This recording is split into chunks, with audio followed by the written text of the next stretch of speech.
Complementary feeding. Complementary feeding का मतलब ये होता है कि जब हम पेरेंट्स को बोलते हैं कि अब आप बच्चे को ऊपरी आहार शुरू कर सकते हैं, और हम ऐसा 6 मंथ्स पे बोलते हैं। और इस फीडिंग का सबसे ज़्यादा इम्पोर्टेंस होता है बच्चे की लाइफ में, उसके ग्रोथ के लिए, उसके डेवलपमेंट के लिए। यदि आपने 6 मंथ्स का कॉम्प्लीमेंट्री फीडिंग प्रॉपर तरीके से चालू किया, उसको 2 साल तक सही तरीके से कंटिन्यू किया, तो डेफिनेटली उसका फ़ायदा बच्चे को पूरे जीवन भर मिलेगा। पेरेंट्स के मन में कई बार ये फीलिंग आता है कि यदि ऊपरी आहार शुरू कर दिया है तो माँ का दूध शायद इतना ज़रूरी नहीं है।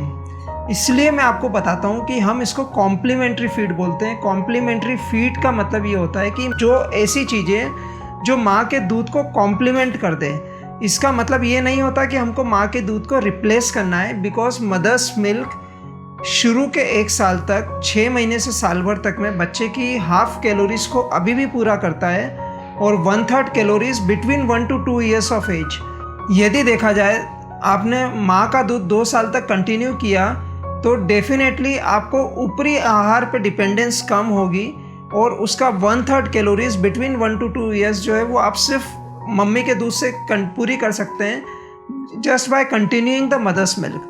ना सिर्फ माँ का दूध बल्कि दूसरी ज़रूरी चीज़ें जैसे 70% उसका विटामिन ए, 40% कैल्शियम, 40% राइबोफ्लोविन और 90% विटामिन सी सिर्फ माँ के दूध से आप पूरा कर सकते हैं 2 साल तक। दुनिया का कोई टॉनिक इस तरह का नहीं बना है जो कि माँ के दूध की पूर्ति कर पाए by the age of 2 years. मुझे पेरेंट्स को सबसे पहले यही समझाना है कि अपने मन से ये चीज़ हटा दें कि माँ का दूध का इम्पोर्टेंस कम हो जाता है जब हम बच्चे को 6 महीने पे ऊपरी आहार शुरू करते हैं। बहुत दुख होता है जब पेरेंट्स 9 महीने पे, जब बच्चा 9 महीने का होता है और पेरेंट्स आके बोलते हैं कि सर अब मैं क्या माँ का दूध छुड़वा सकती हूँ। आपको ऐसा नहीं करना है।